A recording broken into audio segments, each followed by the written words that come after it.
Hello, folks. My name is Jim Worthen. The show is Worthen One.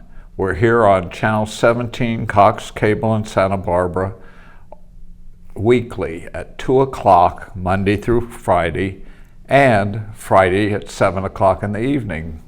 Now, that's one platform, but I've learned in my 25 years of doing this, they keep adding platforms.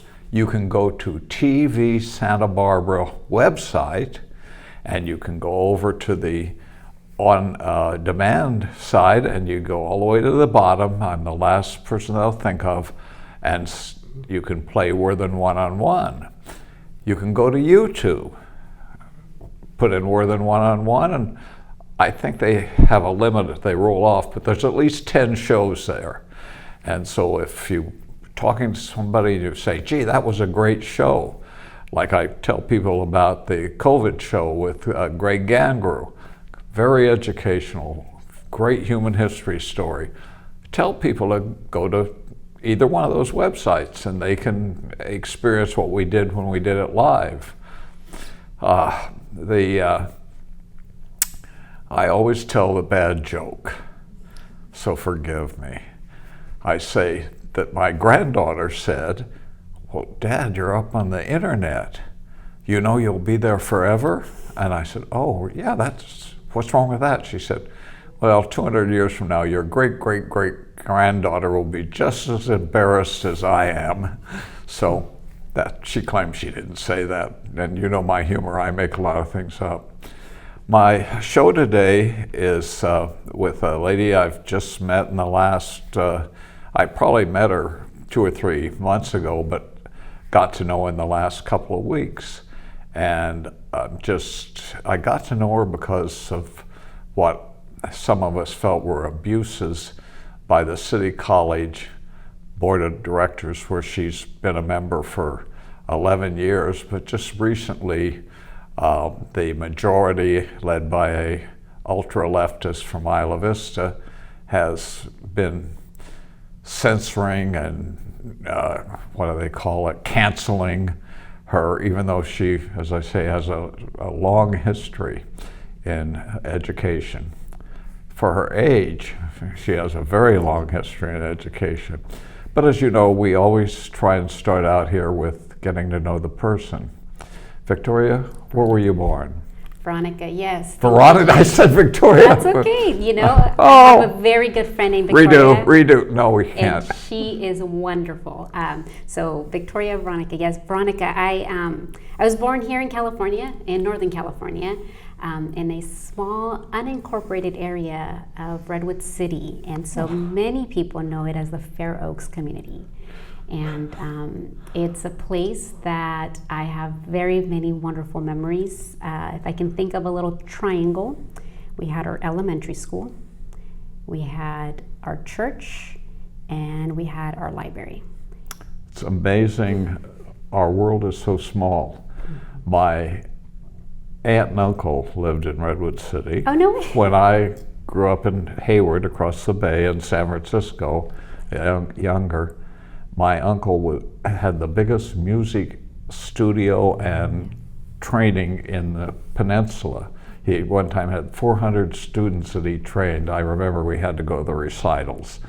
He had a music store right before you got to the high school on Highway 1 running through town with a guitar out over the sidewalk, Gelb Music Studio, Sidney Gelb.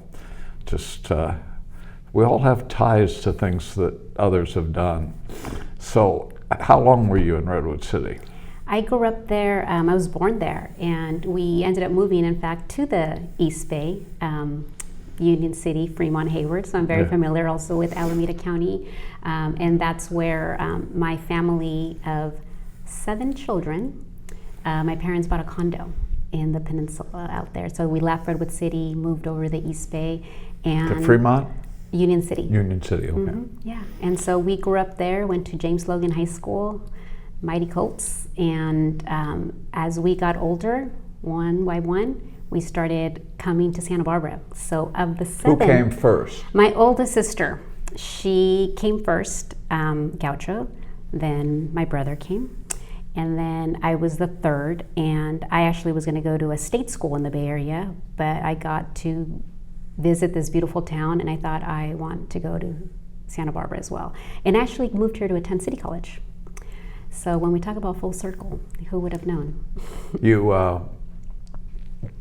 sounds like you were about to go to Hayward State School in the Bay Area, and then you came down here. Did you go to UCSB? I ended up transferring to UCSB. Yes, that's correct. So of the 7, 4 of us went to UCSB. In fact, my dad, he said when my eldest sister was going to college and applying, she asked him, well, where should I apply? And of course, neither of my parents had gone to college yet. And I say yet because you're never too old to go to college. And so my dad said, well, I know Reagan, and I know that President Reagan had a ranch out there. And so coincidentally, that's kind of what opened up the exploration to Santa Barbara, is because my dad knew of Reagan. Your dad liked Reagan, I bet. My dad is so intelligent. Had my dad had the opportunity to continue his education from Mexico, he would have been a historian, a political scientist. He can tell you the most randomest facts, like from freeway exits to presidents and capitals. And I got to meet him and sit down with him. Now, what profession did he go into? So my father was a greenskeeper for many, many years, and he worked at a golf course. And he would have been, in fact, now he would have been over at Cal Poly, getting a degree in landscape management, and he mixed all the chemicals. You know, it's a science. When you have the marine layer coming in from the Pacific Ocean in the Bay Area, you have to treat the disease in the grass, in the soil. And so my dad, in his genius, took care of that golf course for over 30 years before he retired. And was your mother, with 7 children, was she a homebody, or did she work too? My mother is still working, believe it or not. She could retire. However, my mom is of that generation that came to this country. She loves this country. She thinks this is the strongest, most amazing country in the world that gave her an opportunity. And she has been a maid at a hotel in the Bay Area for over 30 years. And she should retire pretty soon here. But she loves her job. And she feels like, what am I going to do at home? I can still work. And now, did both your parents emigrate from Mexico? Mm-hmm. Yeah, they both immigrated from Mexico. They married and had... They married before, or they No, met they married here. They met here, but they both were immigrants. Immigrants in their teens, or... I mean, they're older, young adults. My husband says your brain's not fully developed till you're 25, so... I would say teens, because they were young. In their 20s, it's just still young. So tell me about this guy that conned you into marrying him. What does your husband do, and what's... My husband is a school psychologist, and he works here in town. And school psychologist. School psychologist, yeah. And I met him at City College, and he was the type of guy you marry. And of course, being 18 years old, it's not the type of guy you want to meet when you're 18. You're in Santa Barbara. You're here to, hang out. But I met him, and boy, that was a good thing. He's an exceptional husband and amazing father, and I have so much respect for him. Is he comfortable with all of your activities, or does he say, not again? It's funny you say that, Jim. We were at an event, and someone said to him, what does it feel like to be married to such a strong woman? And I said, it's only because I'm married to a stronger man. And that's right. So we definitely are a house of order, and as God has gifted me to be able to do so many amazing things, I'm submitted to the order that's in my home. And so with that, he's a man that loves his family, so of course. I've never thought of this, but I think it's an absolute parallel. My parents' generation, the strong women had to be because of the wars and the Depression. Their men sometimes were gone for 4 years. And immigrant families, where the man has to go off and find work and everything, has a similar experience. A woman has to be strong. Is that, do you any correlation you see? Absolutely. I mean, my mom, she raised us to get up, get out, get it done. By federal standards, in that time when we grew up, we were growing up in poverty by federal standards. Yeah. However, we grew up very much so rich in faith. And so my mom, both my parents, but my mom has a strength that can make a grown man cry. And so... Well, those who don't get sucked into federal welfare and subsidies, when they're told you're in poverty, say, I didn't notice. What do you mean I'm in poverty? We have food on the table, we work, and Absolutely, yeah. We always said. In fact, my mom, growing up, she worked nights. My dad worked days, and so for us, that made it so that there was always a parent in the home. And I think that is definitely one variable that helped launch my siblings and I forward, each of us in our own unique path. But having parents present, because kids are going to run amok, Jim. They're going to do all sorts of stuff. So are both the grandparents still alive? Thank the Lord, yes. How about your husband's parents? Yep, my husband's parents are still 4 grandparents? Mm-hmm. Oh, yeah. Those kids, they'd better been straight. It has been such a blessing. I would encourage anyone with grandchildren or aging parents, the fruit that our multi-generation households plant and give is something that no amount of money can buy. And I don't think it's unique to the Latino culture. I spent time in Italy traveling. I saw how the families interacted. And to me, when children get the benefit of having the wise counsel of a grandfather, a grandmother, priceless. Well, I think it's a natural state, as I say in the Anglo, if you will, a WASP population coming out of 2 wars and a depression. Mom and dad, the kids, their kids lived, because that's what you had to do to have a nice place, enough rooms and a yard. And so I think it's more the natural state than what we strive for today, where some people strive for, where he's off, she's off, the kids are passed back and forth. It's tragic.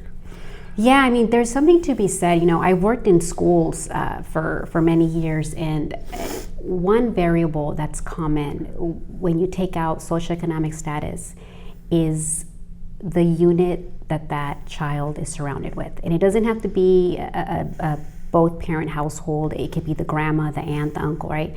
But there is one variable there, and that's that unit of that family. And you see it time and time again in the way that peer relations are developed, problems are solved, and the overall success of that family, of where they may not be there yet, but where they're heading. And that, to me, is a family of value that I hold so dear in my heart, not only because of my own personal experience and the fruit that I've seen in my own family, but because of the fruit I've seen in the children and families that I've served for over a decade. So, would you say a man's important in the family?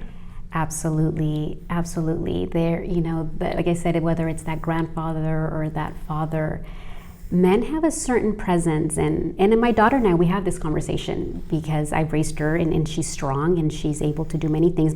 I just said my mother is a very strong woman. She gets things done. Having said that, we are different.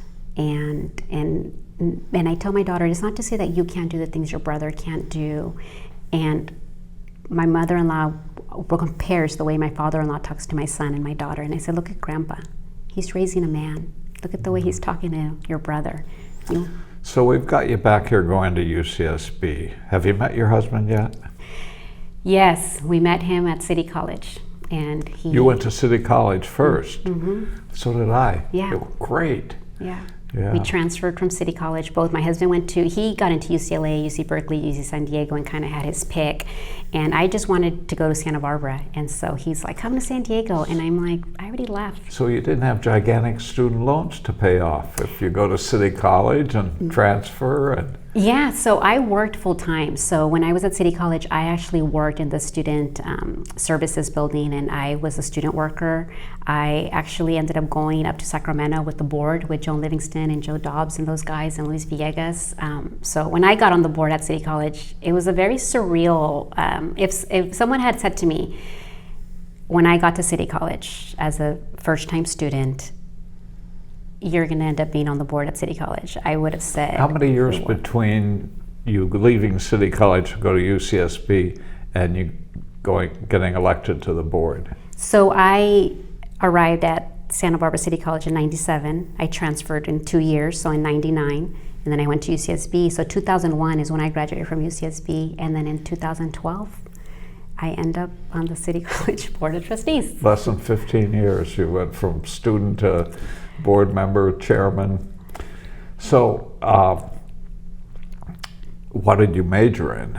I majored in English literature, and Well, they don't teach Shakespeare anymore. They did when I was there. Yeah. Shakespeare, Chaucer, Dante. I majored in English, and that led me to pursue a Master's of Science in Literacy and Reading, and that was my not just my strength. It was a way by which I was able to communicate, to think. I'm definitely a different type of student. So your majors were English and science? So I ended up getting a Master's of Science in Literacy and Reading. At City College, I got an AA in English, Spanish, liberal arts, but when I got to UCSB, I did English literature, and that naturally led me into teaching first grade, reading. My passion and my gifting has been in teaching kids how to read and supporting that instruction with science. What everybody asks today is, were you outspoken? You were a Christian, you had values. Were you outspoken at City College as a student and at UCSB? And did that affect your grades? You know, I remember being at Santa Barbara City College, and in fact, Manuel Unzueta, Chicano Studies professor, who was an EOPS advisor at City College. I was a student worker for the EOPS department. It's a program that serves students in navigating the four-year process to AA degrees, you name it. And so those were the adults that were at City College then. And I remember Jim one day, again, grew up with 7 kids in the family, and I was working full time, and going to his office one day and just being stressed like a normal college kid would about working. And I remember him saying to me, Veronica, go down to the mission and go cry. And I think, gosh, Manuel knew that I grew up Catholic, that my family had faith. And so, no, I didn't experience any of that. I had professors and advisors that I encountered that knew my values, knew Latino family, and so I didn't. What we see now on college campuses, Jim, thank God that was not my experience, no. So I'm glad to hear that. I told the story that when I went, I had come back from working in Sacramento and was a father with a child, and took education seriously. If I didn't get an A, I don't want an A, I want the top grade in that class. The professors, even in political science and history, not only respected me, they asked me to help, and when I transferred to UCSB, one of them hired me as a student aide to grade papers, and there was real respect. And I don't know when that's changed, or if it's really changed and the students have just been given fear. You know, that's a good question. I do think that there is responsibility in the adult in that classroom, in that lecture hall, because now going, to thinking of UCSB, I took a class with visiting Professor Elizondo, and that is when Professor Luis Leal was there, and they brought him in. And in fact, it was a seminar on Jesus, and he did a whole course on Catholicism. I started getting deeper into my faith because as an English major, as you probably know, when you're studying, you end up reading the Psalms, and you end up reading all this beautiful literature and poems. And so when I read the Psalms in my English class, I was like, wait a minute, I remember this from catechism. I had a good friend, he was a Christian, and I remember he bought me a Bible. And so I ended up, as an English major, used to be reading my literature text alongside my Bible. And that's how I got deeper and deeper into my walk with God, believe it or not, because I was curious about where the original writing came from and what inspired it. And it was inspired by the Word of God. Oh, the Psalms are the most beautiful songs ever written. Yes. And yeah, in fact, I just finished reading through the 150 Psalms, and I'm in Proverbs now. I'm trying to read through the Bible again. And it was just so, every time you open the book, there's something new to you. Yes, I'm doing the same thing. I'm going through the Psalms. I have been going through the Psalms for the last couple years. And Psalm 23 is one that my mom always prayed over us. And in fact, that's a psalm that's really carried me a lot. When I think of City College and a lot of what's happened there, I remember in 2018, when the students were protesting and kicking our chairs, and they were pushing Anthony pushing in, they had these posters and they were pushing them like this. Anyway, I just remember thinking, okay, Lord, so you prepared a table for me in the presence of my enemies. And I just remember just that psalm and thinking, okay, I will fear no evil. And I've had many times like that since 2018, really, at City College, where you would literally feel and you see the presence of evil behind some of these wicked schemes. Yeah, for the audience that knows Psalm 23, it really isn't about the valley of death. It's the Lord is with me. Mm-hmm. So no matter what the challenge is, I'm sure if you were in battle and you were in the valley of death, it'd stand out more. But just the nasty email today, the Lord is with you. Absolutely. So we got you graduating from UCSB. Did you do your higher education there too? My credential, I ended up getting my teaching credentials through Cal State. Through Cal State, and then my master's. Which as well. Cal State? Oh, so California started a program called Cal State Teach. And so the goal with that was to make sure that teaching credentials were accessible to more and more Californians to meet the growing need of teachers in the classroom. And so my regional center was Cal State LA. In fact, I still keep in touch with my faculty advisor. It was an amazing, innovative program by which you're in the field from day one. You're teaching, you're learning online, but your faculty advisor. So you're not running to Cal State LA for lectures. You're functioning and learning. And it was the epitome of inquiry, hands-on, learn by doing, however, with an advisor, a professor right there with you all the time. And so what I would do is I would film myself, she would edit it. It was like when a coach looks through the clip of the game and you go and you figure out what to do next. Well, you've been sucked into the dirty world of politics, and but that wasn't your choice. Your first choice, as you got your teaching credential, was to teach and to administer. Tell us where you started out in teaching and how you rose up in administration also. Yeah, so when we were here in Santa Barbara, when we moved back, my husband did graduate school in the Bay Area, and I started working at Franklin Elementary School. I was one of their intervention teachers, math and reading, and then I went and I was a student advisor. Now, Franklin is on the east side. Mm-hmm. There's still a school there, but most people know it as the community center. There is still there's a community center there. In fact, Principal Bloss, he's in my Rotary Club, and he was the principal at Franklin back when my husband was there, and he helped start that community center. So yeah, on that block you have Adelante Charter School, and then you have Franklin Elementary School. What charter school? Adelante Charter School, okay. The dual language school that's there. So yeah, I mean, I worked there. I worked at City College as a student program advisor, helping students navigate the transfer process.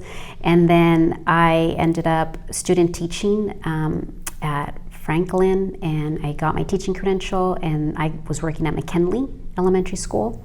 And that's where I started all my work with science, next generation science standards, and then ended up at Roosevelt Elementary School.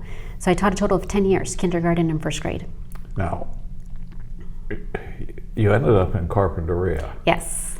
Explain that. Yes. So we had the pandemic. So in spring of 2021, I interviewed for a job, and the children needed a principal. There was 2 schools there. It was Aliso Elementary School in Summerlin.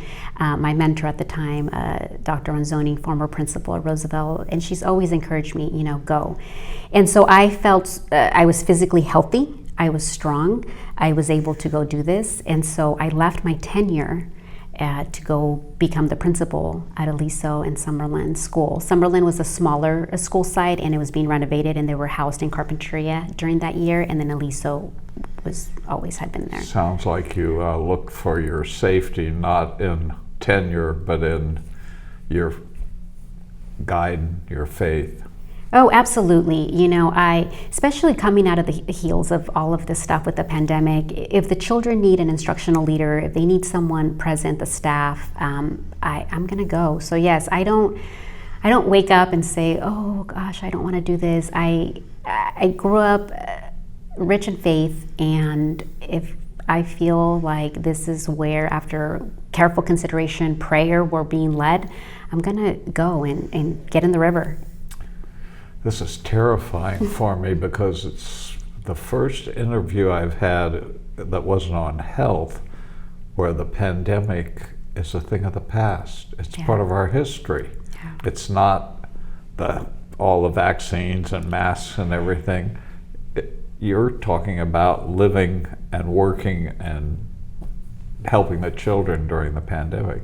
Oh, yeah. So you were a principal in Carpinteria. That's correct. Were the schools in that district closed down as long as in Santa Barbara? So I was not employed with them in that previous academic school year. But by the time I got to them in that fall, yeah, we were open and everybody was there. History's moving too fast for me. I'm back where the kids were kept out of school, and you're welcoming them back. And did you find that they had lost a lot of their education during the lockdowns? Oh, I mean, absolutely. I mean, anytime you remove a child, more importantly, you remove a child from their social network. Kids don't have a choice. Kids get dropped off at school by their parents, and parents choose to put them in a public school system or other mode of education. And so for the kids, from kindergarten all the way into high school, college, Jim, they lost their social network.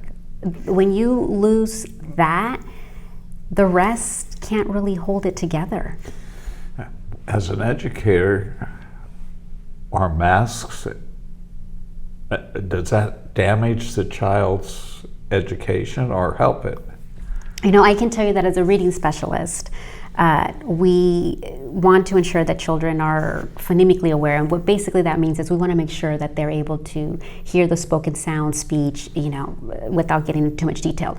So a lot of learning to read is hearing sounds, manipulating sounds, and certainly when children are learning to read, speaking and listening is the base. So social registers, you and I sitting here even looking at facial features and reactions, all of that is important to the development of children. So masks were not the most conducive way for children to be learning. Now, I don't have an opinion about people feeling whether they were safe or not safe. I'm not gonna go there.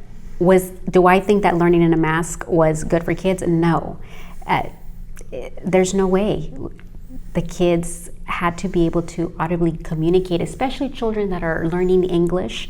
That expressive ability is so important they get a lot of receptive, they get a lot of hearing, but that expressive ability to use language in meaningful and authentic ways, to play, to interact with Legos or whatever center they're working at in school, that was all. So it's not just the ears, it's the mouth, I'll bet it's the eyes also. Oh, of course, yes, yeah.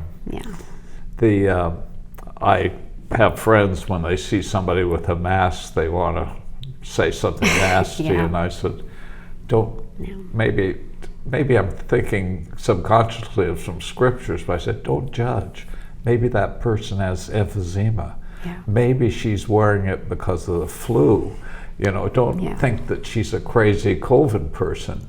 There's many reasons that someone might wear a mask and needs to. Yeah. Absolutely. Yeah, no, I mean, and that was the case for our home too. I mean, you gotta be respectful of people and not be a stumbling block for them. And you may be the only kind person they see that day. And so people, at school, outdoors, we weren't required to wear masks in Carpinteria. I didn't, but then there was times, Jim, that I tell you I did. After winter, I walked around with 2 masks at one point, because it made some of the folks more comfortable. I was willing to do that for you. And that, to me, I was there for the children. So did I do crazy things like put on 2 masks? If that's what someone needed to come even 10 feet in a courtyard with me, sure. I think that when you have the presence of little children in front of you, you've got to stay focused on the children. They've got 1 shot at 1st grade, 2nd grade, 3rd grade. How about required vaccinations? Exception for various reasons, including faith. How are the schools handling that, and how did you have to handle it? In Carpinteria, they did not have a vaccine mandate. Santa Barbara City College certainly did. I took a public position on that. I don't have a public opinion on vaccines. That's for you and your doctor, and I am so grateful for the doctor community that is here that took care of my family and I. And I will say I did not experience doctors making anybody feel uncomfortable, and my network of doctors have been extremely respectful. What I will say is that I do have a policy recommendation, and I did not believe that a policy to mandate a vaccine that would prevent access would be the thing. In any of your positions, and you don't have to reveal, were you required to be vaccinated, either as a teacher, principal, or a board member at? Oh yeah, as a board member at City College, I was not allowed to go on campus because I did not disclose my vaccination status. So you refused, not because you were anti-vax, but because you were anti-mandate? This is my personal privacy. And I'm not going to give you my medical records. No, I stood by that principle and that value that when I'm hearing from mothers, whether it was my mothers in Carpinteria or mothers that I knew here, that are telling me the stories of what this mandate and this vaccine is doing to their families, that you have young, healthy males that are athletes, college-bound, in their homes, depressed, not coming out of their bedrooms. Yes, I'm going to stand by that policy recommendation. This is not good for students. It's an open, not question, but an open investigation on vaccines. And I have a grandson who's 30 who is on disability, has his family won't say it's the vaccines, but all the symptoms are the same as young men in their 30s. Several thousand have died from their reaction to the vaccine. So it's not the same for everyone. It's not something you can mandate to everyone. No, absolutely not. That is one thing I have a lot of respect for families to make those decisions because I want that respect for me, for my family. Thank goodness I haven't had a vaccine injury with my children when they were little. But when you hear a mother telling you that she held her child in her arms and they were limp and they were reacting to something they didn't know, they just went to a well check, or you have a child that's still receiving speech services from an injury, these are serious things, and that is something that should be respected, and families should have the right to decide what is best for their kids. And goodness, Jim, during the pandemic, people weren't even allowed to go to the doctor. Like, you couldn't even make appointments. So when you're considering any type of medical procedure, a vaccine, a surgery, anything, you usually go for a consult, something. So here, people didn't even have an opportunity to go get a well check, much less get information on whether this is best for their families. I mean, so many things were moving so fast that it was rude, it was disrespectful to these families to shut the door on them and say you cannot access. Yeah, it's, I forget how the old saying goes exactly, but we found during the last 2 years, one size doesn't fit all. Yeah. Like, maybe it was clothing that some pennies or somebody said one size fits all. No, one size does not fit all. Yeah.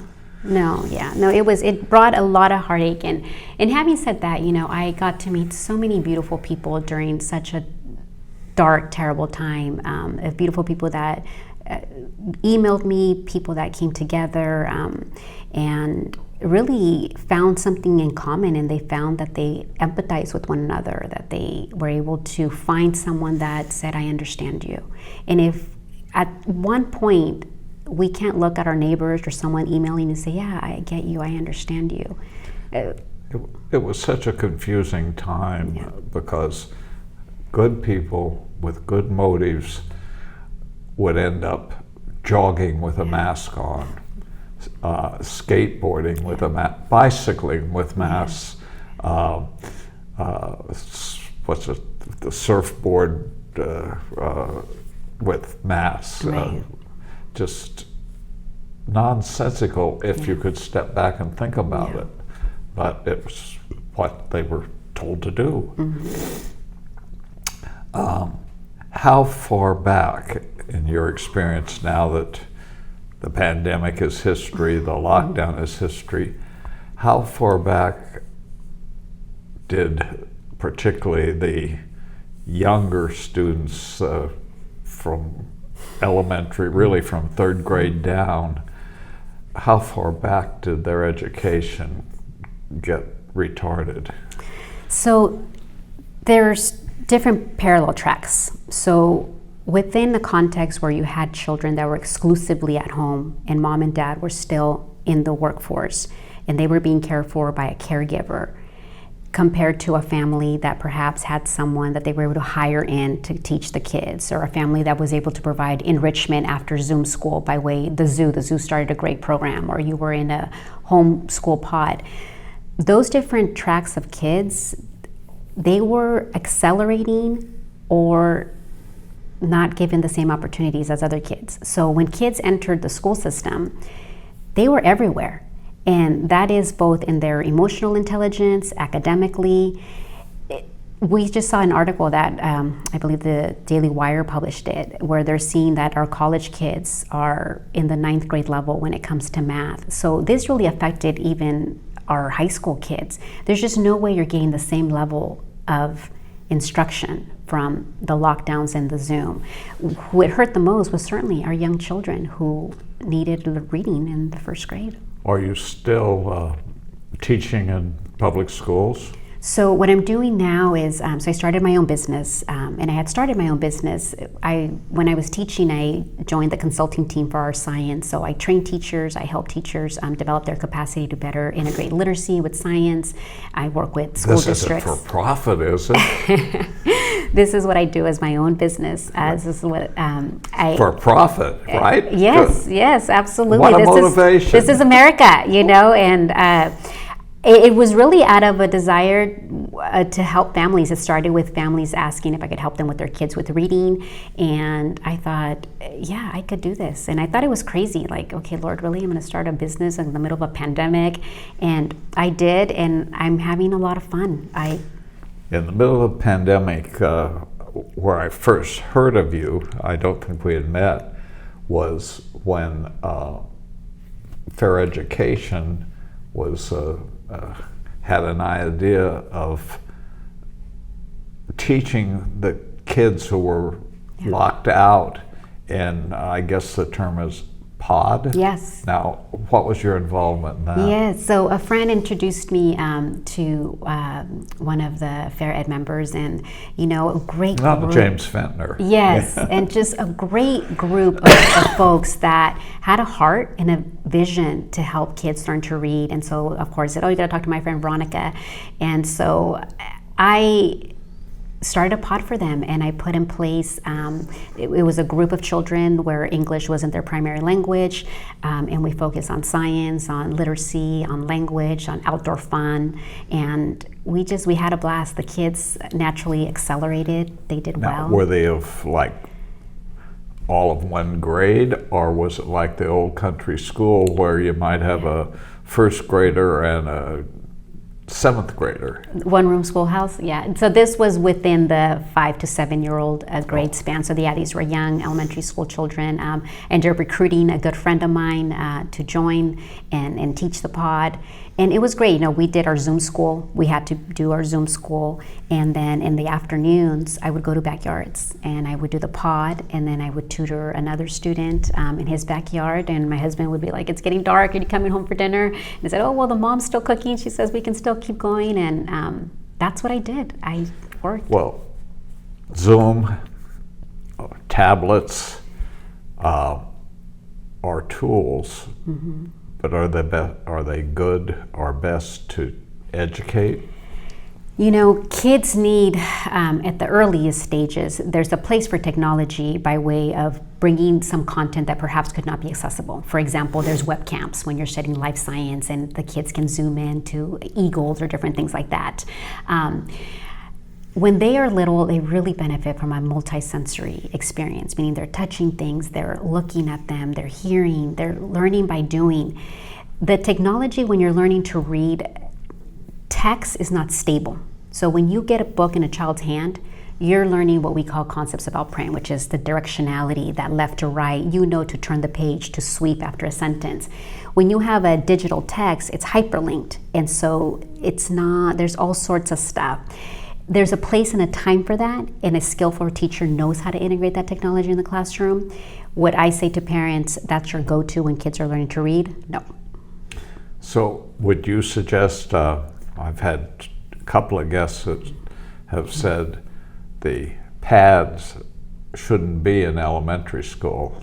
They shouldn't be till high school, because we had that great technology, a lead pencil and a piece of paper, and learning to write, which you just pointed out isn't just the hand or the eyes, it takes the whole being to write. And if you don't do that, you're losing so much of your educational senses. I'm not trying to tell you, I write always. Oh, by the way, I tell my guests, if I'm wrong, say, "You're stupid, Jim," and correct me. No, absolutely. I mean, if the question on the table is, are iPads helpful to young children to learn to read? And the question would be, what is the end in mind there? What is the purpose? What are you trying to get? If you want kids to learn to read, no. If you want kids to socialize, no. If you want kids to develop fine motor skills, no.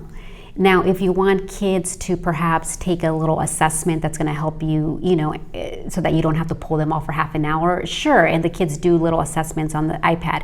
Can the iPad be helpful if they're listening to perhaps a story that is at a higher level that they can read? Of course.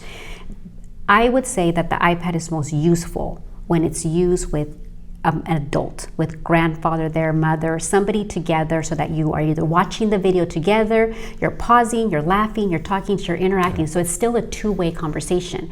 What we don't want to see is kids, headphones, head down, and then what? We see it, unfortunately, frequently out to dinner.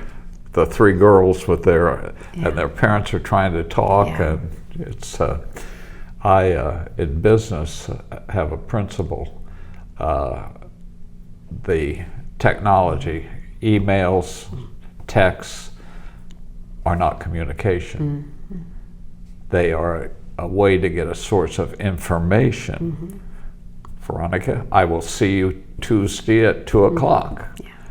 But back and forth writing paragraph after paragraph, that's verbal. That's for us to communicate. Yeah. And that takes really, even the phone is bad because I can't see your eyes. Right. But at least I can hear your tonation. Right. Now, do we teach kids that, or are they drifting away from their ability to really communicate? Yeah, kids, fortunately, it's easy to hide in what you would think of an online personality, image. And so I don't know, Jim, that young kids know that what you and I had when we were little is even a possibility. You know, so if you've never experienced the idea of just of sharing a meal or something really silly, and you just have that memory, because oftentimes you'll see kids taking a picture and getting back onto that app. And so the idea that you would have privacy and that you could share a moment with a good friend and laugh and have your family there without it being all over social media in this alternative reality, I don't know that kids know that that's an option anymore. And so for those of us that have proximity to our relationships with our nieces, our nephews, our kids, I would encourage all parents and uncles to have conversations with kids, to teach them what the role of technology is and what it's not.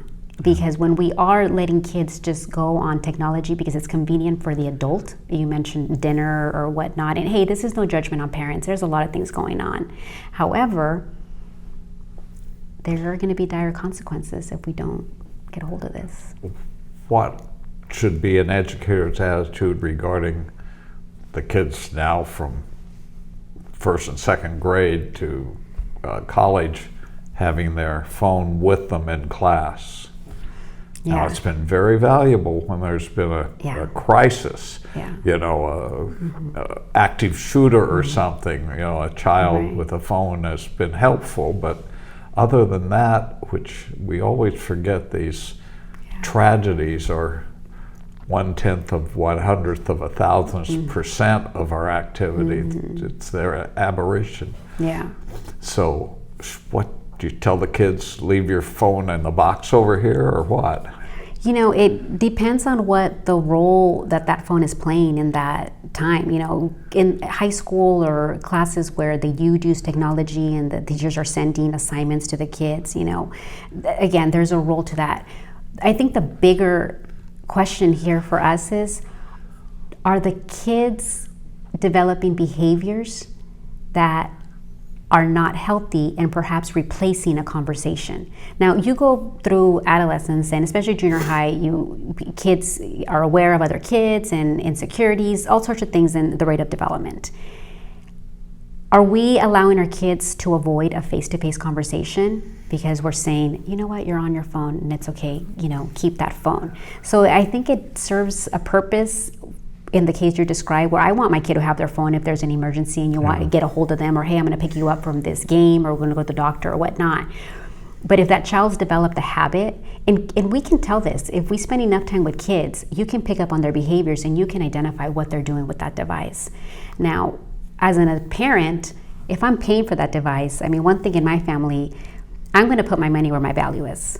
And so there isn't going to be an application on my kid's phone that I don't value. And if you value it enough, then I'm going to need you to put that financial investment behind it. So, as a teacher,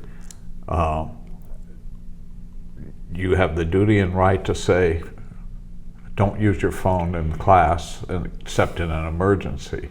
You don't want, you know, the dinner table out to dinner again, you don't want them paying attention to the thing. Sure, yeah. In the school sites, we had acceptable technology use policies for our classrooms, and for in elementary school, you know, that wasn't always the problem. When I was a principal, and now you're dealing with children that are older, 4th and 5th grade and upwards, that if something like that becomes a problem, then we take that conversation to the family and the parents.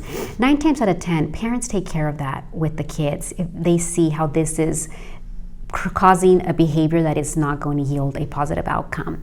Where the device is a problem, then yeah, there's other measures to put in place. But certainly schools put in place different policies, and teachers put it in their classroom management, what they see as appropriate, guided by the school policies and the board policy and so forth. But at the end, it really is the device a distraction for the child? Is it useful? Is it helpful? And usually it's not. And Jim, I'll tell you, most of the time, if your lessons are engaging, the kids aren't going to want to be on their phone. So, and I'm not saying it's all the adult, but there is a certain level of interaction with the disciplines and the way we can have lessons in the classroom so kids learn, and they learn by doing and not going on their phone. Yeah. How about where in education today is the physical body of the student? Do we have PE? Do we have recesses? Do we have kids getting in a fight that the teacher needs to break up? And where does that exist? That's my childhood. Yeah.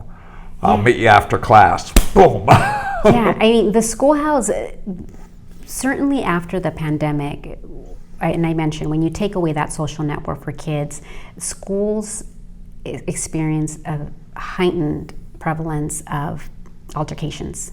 Just no doubt, kids. There were fights, whether it was physical, verbal. Kids came back to school with a lot of emotional needs. I certainly saw it as a principal. I wasn't aware of that. You mean instead of them being more passive, they're frustrated and aggressive? There is a lot of kids that experience a lot of emotional needs, and whether that was a problem that was prevalent prior to the pandemic and then it accelerated. A lot of things too we didn't catch. I mean, some of the kids, if they would have come to school, you would have picked up on certain behaviors and certain patterns. You would have been able to address it. It always starts with the parent, with a larger team of educators. I mentioned my husband's a school psychologist. But when kids are home and they're home for 2 years, you don't get to pick up on these things, and you don't get to intervene and bring the parent on board. Now, your husband's a school psychologist, Yeah. so does he bring home what we in politics call war stories about what he's facing or heard? Or Yeah, in special education, they work with a population of children that have been identified with learning disabilities, but they also help in all sorts of areas, especially with regard to children's mental health. The stories that are at the high school are certainly not the stories that are in elementary school, and I will say that if there was ever a time for more and more parental involvement, it's now. We've got to get to politics, but this is so interesting to me, is the answer to education problems, particularly with young men, Ritalin, drugs, or how is it handled now?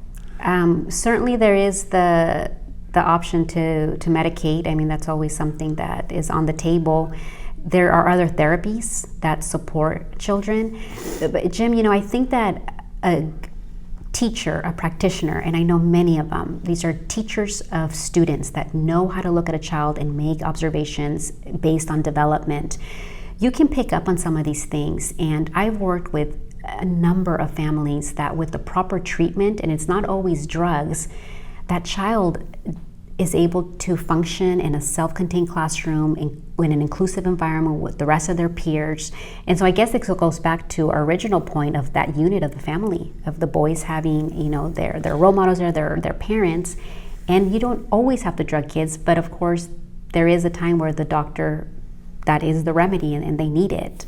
Well, common syndrome, when I say that I mean 5-10%, particularly of young boys, is dyslexia. And if we're not having them write with a pad, they just give up. But if we're not having them write and seeing them reverse words, leaving out words, reversing letters, I'm subject to it, and I can remember writing and then having to read it on radio and then look at it afterwards, and what I read was what I meant, not what you could see the dyslexia. Sure. Let's talk about 11 years on City College Board, and now you're sanctioned, not allowed to work in committees. Tell us where you are right now in that. In the censure. So, the censure, we just finished up the presidential interviews. And so within that process, I filed a Title VII complaint, not against that something had happened to me, but because as a board member, what I observed, the conversation occurring during that interview, I've worked in public education for over a decade, Jim. I've interviewed in the private sector. There's certain things you don't talk about in an interview. So I filed a Title VII complaint on gender and race. So that's where my focus was in addressing this complaint. Now, our lawyer, Craig Price, wanted me to go through the board policy to bring this to the board for us to be able to address it. Well, the board policy is written as such that it says that if a board member, Jim, wants to bring something to the board from a closed session that the public is not privy to, you have to talk to the board president and the college president. Well, in this case, the issue had to do with something in closed session. So I can't talk to the college president because she is not allowed to hear this information based on the policy. So we were going back and forth with the lawyer Craig Price and Jonathan Abood. Okay. Then I get this: you're not meeting with me. You failed to meet me, and then all these allegations are listed. And so I'm thinking, what in the world is this? So I replied back and I said, Jonathan, this is retaliation. I filed this complaint. You have this censure, and the claims were really silly. Jim, I don't know if you read them. We've only got 2 minutes, so tell us where it stands right now. Where it stands right now is the investigator completed the Title VII investigation, and they had their recommendation. That won't ever be public because it's public, it's only between my attorney and the college. Now, the censure, essentially they said that I could not be on committees and that I could not... After 11 years. Yes. So yeah, there's attorneys looking at this at the moment. The community has set up a legal defense fund, and I said community because these were friends, community members that have been following City College and said, hey, like this is not okay. And it's not okay. So the next step is trying to get this overturned, a legal defense fund. Yeah, the next step, Jim, is to not have this happen to anyone else. Oh. It was a wicked political hit piece, and it was nonsense. So it was a squelching of free speech, even though they kept saying, this isn't about free speech. Right. Yes. But not just for you, but warning others. Exactly. I mean, the sheer allegation from that college president that said that I told her to fire employees, a complete lie. She hears something in 2022, she waits a year to report it. That tells you you're lying. It was a hit piece, and it was definitely to set the tone for 2024. Thank you so much. Wish we had more time.